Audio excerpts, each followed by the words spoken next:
신명기 24장에서 가장 중요한 구절은 18절 그리고 22절 말씀입니다. 18절 말씀을 함께 봉독합니다. 너는 애굽에서 종되었던 일과 내 하나님 여호와께서 너를 거기서 속량하신 것을 기억하라. 이러므로 내가 내게 이 일을 행하라 명령하노라. 아멘. 하나님이 이스라엘 백성들에게 오늘 신명기에서 하시는 말씀이에요. 너희를 애굽에서 종되었던 것을 기억하라는 거예요. 애굽에서 종되었던 너희를 하나님이 은혜를 주셔서 속량해 주시고 너희를 이끌어 주신 것을 기억하라는 거예요.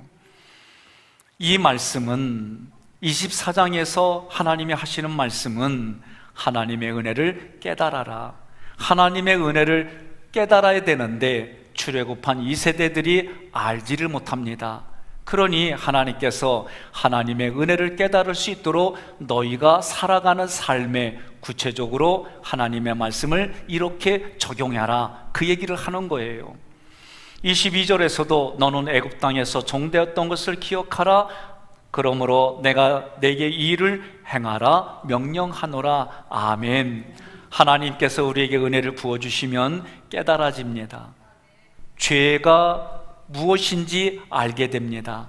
하나님의 은혜가 깨달아지면 내 마음 안에 하나님을 향한 생각과 감정이 달라집니다. 그리고 그것을 표현하고 다른 사람들에게 흘려가게 하는 일들이 달라져요. 그러나 문제는 우리들은 다 자기 중심적이에요. 다 나 중심적이에요. 특별히 제가 육체적으로 힘이 들고 마음에 붙이는 현장이 생기면 다 저의 중심적으로 나 중심으로 생각하는 거예요. 아무리 좋은 것도 사람은 익숙해지면 실증을 내요. 불편해해요. 이것이 우리들의 모습입니다.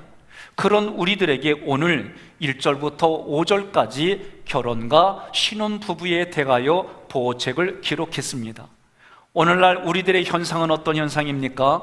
10가정이 결혼을 하면 5가정 이상이 이혼을 하는 시대에 살고 있습니다. 재혼을 해서 다시 살아갑니다. 이런 현장에서 오늘 말씀을 적용하기란 쉽지가 않습니다. 우리가 육체적으로 우리의 이성을 가지고 하나님의 말씀을 지키면 한계를 느끼게 돼요. 그 한계에 느끼게 되면 사람은 다 자기 중심적으로 생각하는데 그 생각이 옳은 것이냐? 그렇지 않아요. 제가 주례를 서는 가정에 가급적이면 해주는 말씀 중에 하나가 경제적으로 소득을 가져오면 한 주머니를 차세요라고 얘기를 해요. 오늘날은 네가 벌어온 건 네 거, 내가 벌어온 건 내 거, 그래서 서로 필요한 부분은 몇 퍼센트 내나, 이런 것이 낫다라고 생각하지만 오히려 그것 때문에 부정적으로 나타나는 현상이 더 많습니다. 그래서 주머니를 하나를 차라고 이야기를 하는 거예요. 그러면 오늘 본문의 말씀 1절부터 5절까지의 말씀을 크게 어떻게 생각해야 될까? 육체를 가지고 있는 남자와 여자로 이 말씀을 적용하면 한계에 부딪히고 어려워집니다. 이 말씀은 영적은 우리 영혼육으로 지어진 사람에게 영적인 말씀인 하나님이 신랑이요, 교회가 신부요, 성도가 신부요, 이 관점에서 이 말씀을 해석해야 되고 신약으로부터 거꾸로 접근해야 오늘 말씀이 바르게 내 안에 와닿습니다. 호세아서 2장 16절 함께 봉독합니다. 여호와께서 이르시되 그날에 내가 나를 내 남편이라 일컫고 다시는 내 바알이라 일컫지 아니하리라. 아멘. 하나님의 말씀하시는 거요. 하나님이 자기 자신을 우리 사람들에게 너의 남편이 하나님이다 라고 말하는 거요. 신부인 교회와 성도는 하나님의 신부입니다 라고 고백하는 거예요. 그런 관점에서 이 말씀을 시작해야 되고, 이 말씀을 오늘 이혼증서를 주라고 했는데, 그러면 모세도 이혼증서를 주라고 하지 않았습니까? 예수님 당시에 유대인들이, 바리새인들이 예수님께 그런 질문을 했어요. 마태복음 19장 3절로 8절 함께 봉독합니다. 바리새인들이 예수께 나와 그를 시험하여 이르되 사람이 어떤 이유가 있으면 그 아내를 버리는 것이 옳으니까 예수께서 대답하여 이르시되 사람을 지으시니가 본래 그들을 남자와 여자로 지으시고 말씀하시기를 그러므로 사람이 그 부모를 떠나서 아내에게 합하여 그 둘이 한 몸이 될지니라 하신 것을 읽지 못하였느냐? 그런즉 이제 둘이 아니요 한 몸이니 그러므로 하나님이 짝지어 주신 것을 사람이 나누지 못할지니라 하시니 여짜오되 그러면 어찌하여 모세는 이혼증서를 주어서 버리라 명하였나이까? 예수께서 이르시되 모세가 너희 마음의 완악함 때문에 아내 버림을 허락하였거니와 본래는 그렇지 아니하니라. 아멘. 오늘 신명기 24장 1절 5절에 이혼증서를 주라고 한 것은 본래는 이혼증서를 주지 마라, 품어가라, 그 얘기가 하나님이 주신 말씀이다, 그 얘기예요. 하나님의 형상과 모양으로 하나님이 사람을 남자와 여자로 만들었어요. 그런데 오늘 이 말씀은 사람들이 너무 완악해요. 너무 완악해. 제가 쓰는 표현입니다. 신혼 초에 학교에 조교로 출근을 하면 아내가 늘 생각나는 거예요. 아내와 떨어져서 밥을 먹어도 성경을 읽어도 뭘 해도 다 아내 얼굴이 나타나. 그렇게 제가 수십 년을 살았어요. 그런데도 아내가 저를 비난하거나 불평하거나 뭔가 감정 거슬림을 하게 되면 갑자기 그 아내가 똑같은 아내인데 백발마녀로 보여. 이게 저만 그럴까요? 안 그래요. 좀 과한 표정이긴 하지만, 과한 표현이긴 하지만 사람들이 다 마음에 그 불편함이 있어요. 이스라엘 백성들이 자기 눈에 좋은 대로 이방 여인을 부인으로 데려왔는데 시간이 지나고 나니까 그 여인이 그때만큼 보이는 게 아니요. 그러니 율법에 보니까 이방 여인을 취하지 말라고 그랬어. 그래서 너 나가. 그런 완악함 때문에 이혼 증서를 줄 때에 수치가 드러나지 않으면 그렇게 하지 말라, 율법으로 말을 한 거예요. 결국 그 말을 주시는 의도는 그런 나쁜 짓 하지 마라, 이혼 증서를 주지 마라, 그것이 마태복음 19장에 예수님이 말씀하시는 거예요. 결국은 뭐냐? 우리의 완악함 때문에 그나마 그러한 짓을 하지 못하게 말씀을 준 의도를 얘기하는 거예요. 그러면 하나님이 남편이요 우리는 신부라고 할 때 신약에서도 이렇게 표현하느냐? 에베소서 5장 31절로 33절을 함께 봉독합니다. 그러므로 사람이 부모를 떠나 그의 아내와 합하여 그들이 한 육체가 될지니 이 비밀이 크도다. 나는 그리스도와 교회에 대하여 말하노라. 그러나 너희도 각각 자기의 아내 사랑하기를 자신같이 하고 아내도 자기 남편을 존경하라. 아멘. 남자와 아내가 부모를 떠나서 한 육체가 되고 결혼하는 모습이, 그 모습이 그리스도와 교회의 관계와 같다. 그리스도와 신부의 모습이 바로 남자와 여자로 결혼하는 모습과 같다. 이것이 비밀이다 라고 말을 하는 거예요. 여러분, 결혼 생활을 해보지 않으면 그것이 쉽지 않다라는 걸 알게 돼요. 우리가 좋아하는 마음으로만 살아갈 수 있는 게 결혼 생활이 아니에요. 상대방은, 인간은 누구나가 다 약함이 있어요. 결함이 있어요. 배우자가 아니면 그것이 해결되지 않는 그런 일들을 다 사람은 누구에게나 가지고 있어요. 제 뒤에 있는 김 목사님이 제가 질문하고 하는 얘기를 잘 들어보세요. 마이크 대시고. 우리 관계가 친한 관계죠? 네. 내가 되게 잘해주고 있죠? 아멘. 그런데도 솔직히 말해보셔. 불편한 일이 있어요, 없어요? 있습니다. 거침없이 나오는 거 보니까 많았나 보네. 자, 우리 둘만의 관계요. 제가 그랬어요. 내가 당신에서 얼마나 신경 쓰는지 아냐고, 얼마나 잘해주는지 아냐고. 그랬더니 제 아내가 그건 당신만의 생각이요. 우리 어머니들이 말합니다. 아들을 향하여 내가 수십 년 동안 배합하며 너를 키우며 살아왔는데 이제 와서 저 여자한테 훌쩍 떠나? 이런 이게 엄마들이 생각이요. 그렇게 아끼고 애지중지 키운 아들이 어느 날 한 여인을 만나서 나한테는 그런 태도를 안 보여줬는데 그 여인을 위해서는 목숨을 걸고 헌신하는 거, 내 아들이지만 서운해. 안 그래요? 근데 그게 정상이요. 그걸 가지고 힘들어하면 안 돼요. 그런데 성경은 부모를 떠나가 아니라 원어를 보면 부모가 되어서 떠나는 거예요. 다시 말하면 그의 마음으로, 육체적으로, 경제적으로 부모가 되어서 처자식을 먹여 살릴 수 있는 힘을 가지고 부모를 떠나는 거예요. 다시 말하면 이 모습이, 우리 인생의 이 모습이 하나님과 우리의 관계로 이야기를 하는 거예요. 신랑이신 하나님과 신부인 내가 하나님이 원하는 됨의 상태가 되어서, 그 됨의 상태는 하나님의 말씀이 내 생각이요, 하나님의 원칙이 내 원칙이요, 하나님의 가치가 내 가치가 되어서 이 안에, 너희가 내 안에, 내가 너희 안에 거하는 그 됨의 상태가 되어서 한 생명을 다시 흘려보내는 그러한 모습이 결혼으로 이야기하는 거예요. 그러면 여기에서 한 가지 더 생각할 게 있어요. 수치라고 하는 이 단어, 수치가 발견된다고 할 때 이 수치라는 단어는 벌거벗었다라는 뜻입니다.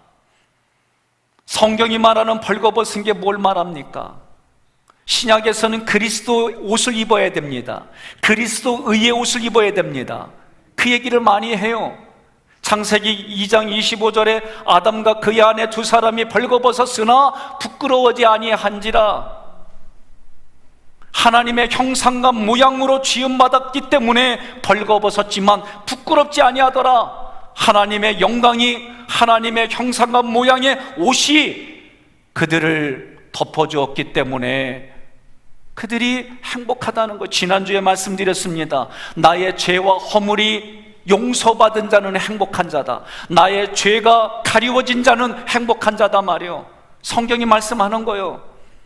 그러면 수치가 발견된다는 얘기는 벌거벗은 모습이 보인다 말이에요. 어떤 벌거벗은 모습입니까?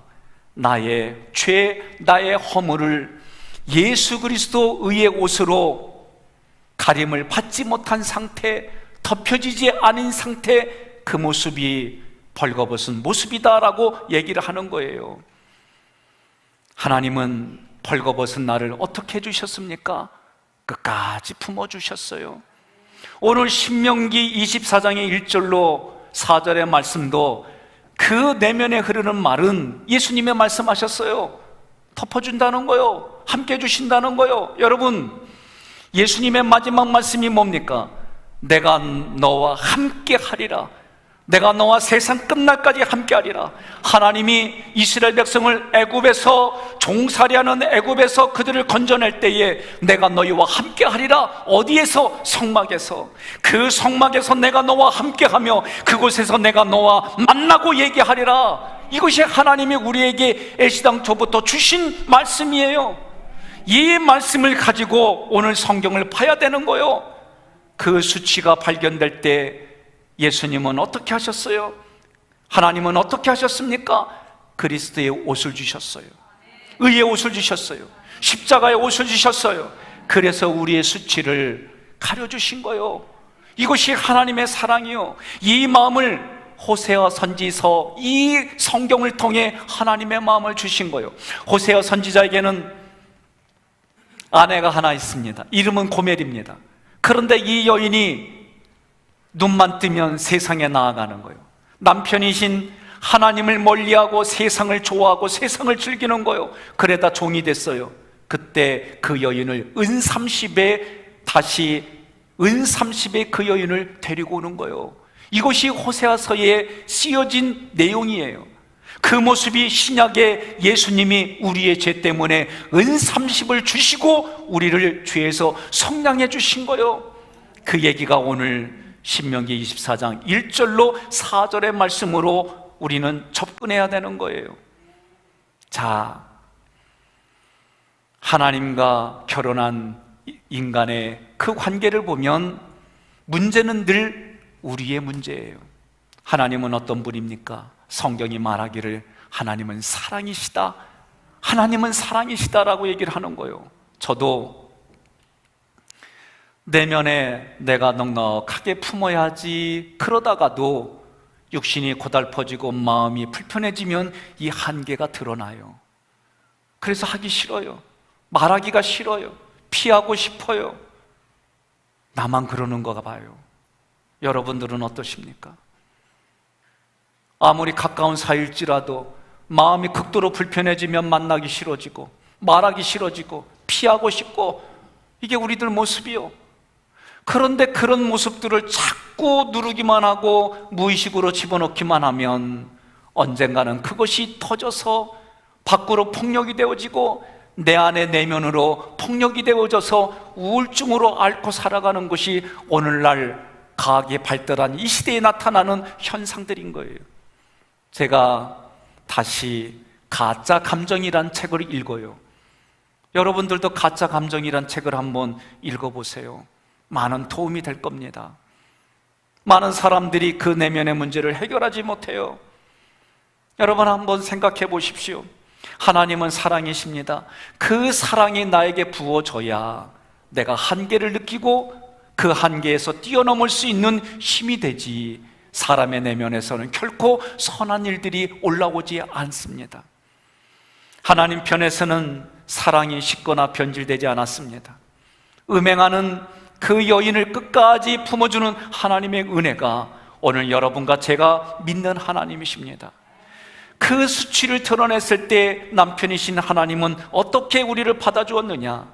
은 30에 예수 그리스도를 팔고 우리를 대신 하나님의 자녀 삼아 주셨어요. 이것이 성경이 말하는 은혜예요. 이 은혜를 뭐라고 하느냐? 너희가 애굽에서 종되었을 때에 건져내신 하나님을 기억하라. 이것이 오늘 예수 그리스도를 믿는 우리에게 똑같이 말씀하는 거예요. 5절에 신혼부부를 보호하는 말씀이 기록됐어요. 이 말씀은 남편이신 하나님과 나의 관계가 그렇게 신혼부부처럼 마음과 뜻과 정성과 힘을 다하여 사랑하라, 그 얘기를 하는 거예요. 오늘날 서로가 서로에게 딴 주머니를 차고 딴 생각을 하고 살아가는 일들이 얼마나 많은지 모릅니다. 이런 가운데에 하나님과 나의 관계를 지금 내가 살아가는 삶의 현장의 배우자에게 하나님을 대하듯이 그렇게 인격으로 마음을 다해서 대하라는 거예요. 여러분, 아멘이 안 나오면 이거 심각해집니다. 6절로 13절의 내용을 보면 각종 보호법에 대한 규례인데, 6절은 맷돌이나 그 윗짝의 맷돌을 전단 잡지 말라는 거예요. 저는 이것을 내 문화와 경험으로 접근하면 두부를 만들어서 파는 사람밖에 생각이 안 나요. 저는 시골에서 맷돌을 돌려봤어요. 그 맷돌의 손잡이가 어처구니요. 어처구니 없다는 얘기는 손잡이 없이 돌아다니는 얘기를 하는 거예요. 그런데 신앙에 있어서 이 얘기는 우리의 생각을 말하는 겁니다. 밑에 맷돌은 움직이지 않아요. 움직이지 않아요. 위에 맷돌이 마음껏 돌아다녀야 딱딱한 곡식을 넣어서 사람이 먹을 수 있는 양식으로 만들어낼 수 있는 거예요. 다시 말하면 사람은 부모로부터 물려받은 양육 패턴이 있어요.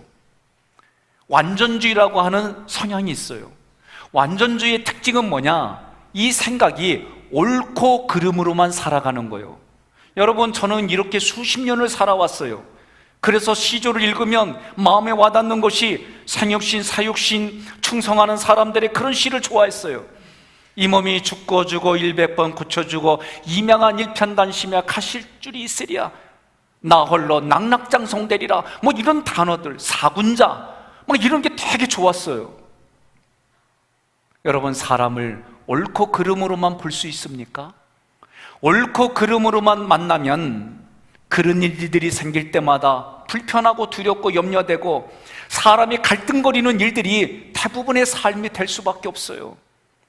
그 양육 패턴 중에 징벌이라고 하는 그 패턴은 착하다, 착하지 않다라만 보는 거예요. 사람을 착한 것과 착하지 않은 것으로만 보게 되면 여러분 살아가기가 너무 어려운 거예요. 힘들어요. 그러니 우리의 생각이 그렇게만 고정되어져서 살아가는 사람들, 과거의 경험이 항상 옳다고 생각하는 사람들, 나만 억울하게 살아간다고 하는 이런 감정들이, 이런 생각들이 여러분 삶을 바르게 가게 해주지 못해요.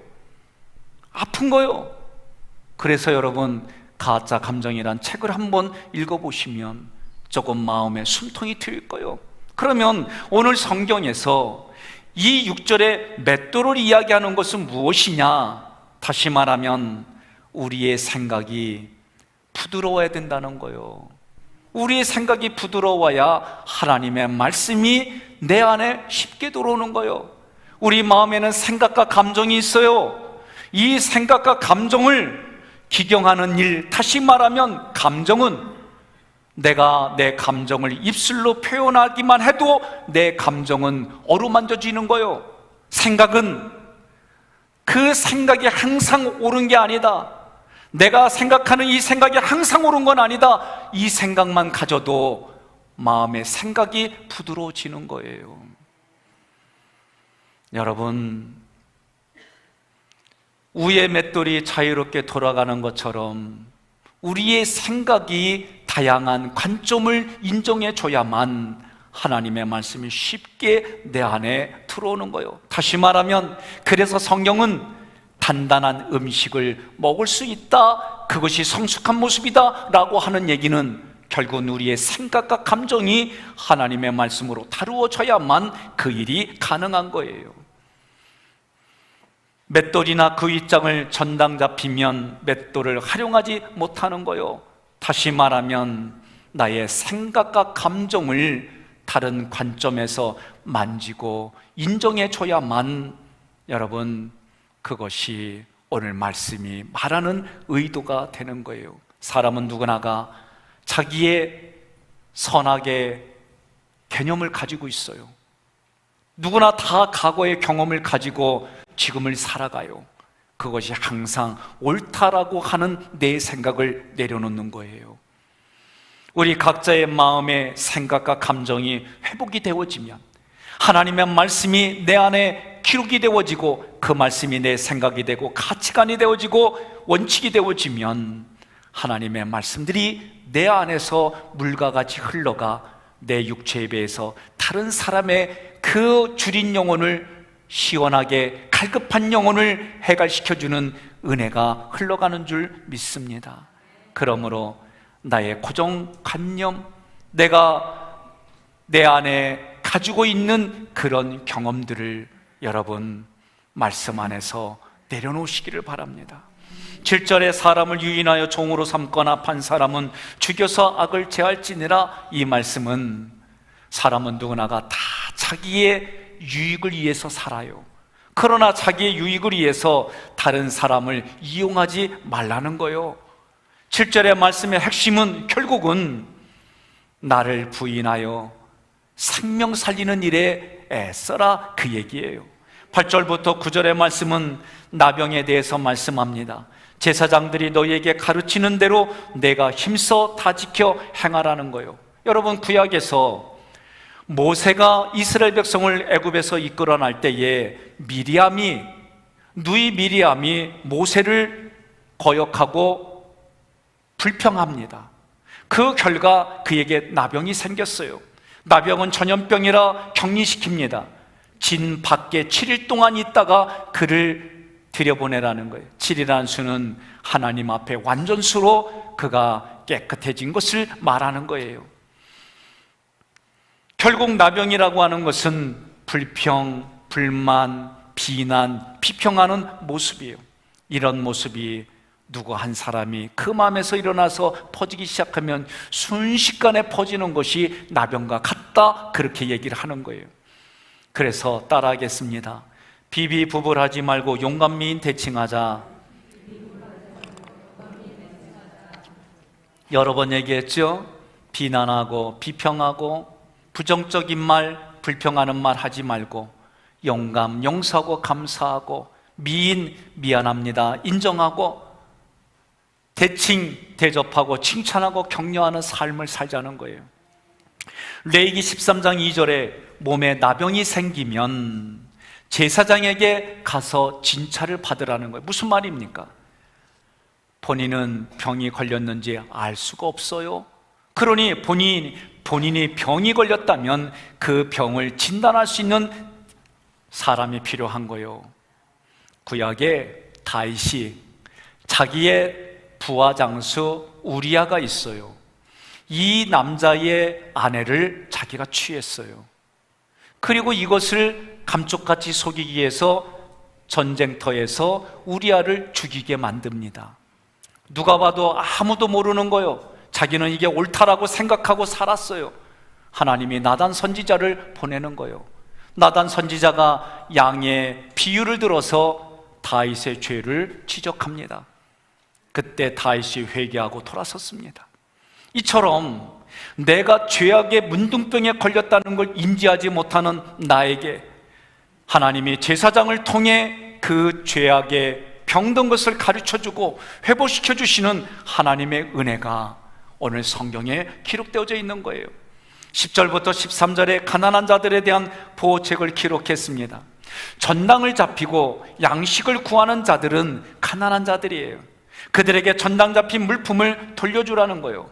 물질로만 우리가 이성을 가지고 육신의 것으로만 이야기해도 이렇게만 해도 대단한 일이요. 그러나 사람은 영혼육으로 지어졌어요. 그러면 이 말씀이 주셔서 우리의 영혼을 살리는 말씀은 어떻게 해석해야 될까? 이사야 61장 1절의 말씀을 함께 봉독합니다. 주 여호와 영이 내게 내리셨으니 이는 여호와께서 내게 기름을 부으사 가난한 자에게 아름다운 소식을 전하게 하려 하심이라. 나를 보내사 마음이 상한 자를 고치며 포로된 자에게 자유를, 갇힌 자에게 노임을 선포하며. 아멘. 하나님의 영이 내게 임하셔서 내게 기름을 부어주시니까 심령이 가난한 자는 복이 있나니 천국이 저희 것이요 심령은 말씀이 거하는 장소요. 그러니 말씀에 갈급한 자들에게 아름다운 소식, 복음을 전했더니, 나를 통해 복음이 전해졌더니 마음이 상한 자가 고침을 받고 죄에 포로된 자가 자유를 얻고 죄에 갇힌 자가 노임을 선포하는 일들이 이루어진다, 그 얘기하는 거예요. 그러니 말씀에 가난한 자들에게 전당물을 잡는다는 것은 내가 그런 사람들에게 갖고 있는 편견, 내가 그들에게 가지고 있는 개인적인 그런 감정들을, 그런 것들을 다 내려놓으라는 거예요. 이게 쉽냐고요? 어려워요. 그래서 하나님이 우리에게 영을 부어주셔야, 성령이 이 안에서 작용하여 회개의 영이 부어주고 내가 상처로 받아들인 것들을 보게 되고, 내가 내 감정과 생각으로 내가 만들어낸 생각들이 무엇인지 보게 될 때 자기를 부인하게 되는 거예요. 전당물을 돌려준다는 얘기는 결국은 용서해주는 삶을 말하는 거예요. 그러나 누구를 먼저 용서합니까? 나를 먼저 용서해야 돼요. 그렇게 하지 못하는 나를 먼저 용서해주고 내가 용서받고 내 생각과 감정이 풀어짐을 경험하면 그때서 다른 이들에게 용서해 줄 수 있는 일들이 생기는 거예요. 여러분, 마음에서 이런 일이 일어나지 않냐고 억지로 해보십시오. 쉽지 않습니다. 조금만 불편한 일들이, 조금만 뾰족한 언어와 사건들이 나를 찌르기만 하면 금방 그 압력들, 내가 억눌렀던 것들이 터지는 거예요. 그러면 갑자기 얌전했던 사람이 욕도 하고 화도 내고, 그걸 보는 사람들은 어떤 일일까 곰곰하게 생각하고, 제가 이제는 조금 훈련이 된 게 뭐냐, 아직도 내 자신을 보면은 멀었어요. 그런데 누군가하고 대화를 나누는데 갑자기 화를 내고 막 공격을 하면, 그전에는 나도 바로 대응을 했어요. 지금은 그래도 도대체 무슨 언어가, 무슨 나의 표현이, 도대체 어떤 문장이 저 사람의 마음을 건드려서 내면에 자기가 꽁꽁 숨겨놨던 그 생각과 감정이 건드려졌을까? 도대체 어떤 문장이, 어떤 단어가, 어떤 표현들이 그 사람의 마음을 힘들게 했을까? 이런 생각이 나도 모르게 이제는 조금씩 올라오는 거예요. 이렇게 생각해 보면 조금 더 그 사람과의 관계가 달라지는 거예요. 제가 이맘때쯤면 늘 하고 싶은 말이 있어요. 눈을 감고 여러분들이 고개를 끄덕여줘서 감사합니다. 그런데 자동적인 생각은 여전히 잠을 자는 모습으로 보이는데 내가 의도적으로 그렇게 생각을 심는 거예요. 그렇게 생각을 심으니까 눈 감고 내 말에 의견을 끄덕여주는 분이 그렇게 이뻐 보여. 옆에 분에 그러세요. 이제는 깰지어다 그러세요.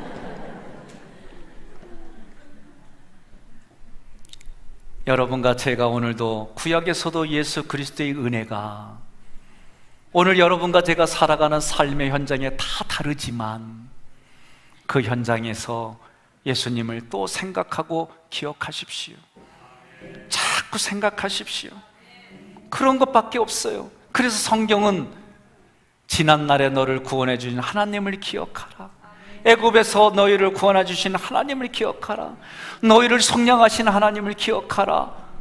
그것을 경험한 세대가 이미 다 흙에 묻혔어요. 이제는 말씀을 통해서만 듣는 후손들로 오늘 여러분과 저는 그렇게 살아가는 거예요. 오늘 영상을 하나 준비했습니다. 이 영상은 여러분과 제가 토기장이신 하나님이 진흙을 통해 우리를 빚었어요. 살아가 보면 학생 때는 시험으로, 결혼의 정년기에 있는 애들은 사랑의 이야기로, 가정을 이끌어가야 될 가장들은 경제적인 문제로, 또 생각지 않은 사람과의 관계로 크고 작은 일들이 내 앞에 갈등과 경쟁과 시기와 문제와 장애로 보이는 거예요. 그것이 장애물이 크면 클수록 사람은 쉽게 좌절하고 포기하는 거예요. 그런데 용기를 내서 그 장애물을 한 번만 뒤집어 보세요. 다른 관점에서 한 번만 생각해 보세요. 그러면 그것은 뒤집어 보면 하나님이 만드신 질그릇임을 깨달아요. 그 고난과 고통에 비례해서 하나님이 나에게 복을 주시는 질그릇으로 볼 수 있는 거예요.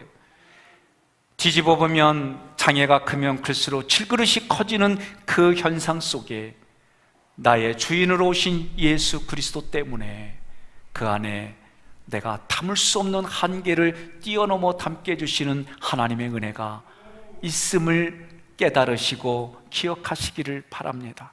오늘 이 영상을 보며 말씀을 연결지어져서 오늘도 내가 상처로 장애로 받아들인 것을 말씀으로 다시 180도 다르게 뒤집어 보면 오히려 그것이 하나님의 은혜요, 여기까지 나의 나된 모습으로 인도해 주신 하나님의 은혜가 이제 남은 여러분의 인생에 넘치고 넘쳐서 사람을 살리는 귀한 은혜의 시간이 되기를 주님의 이름으로 축원합니다.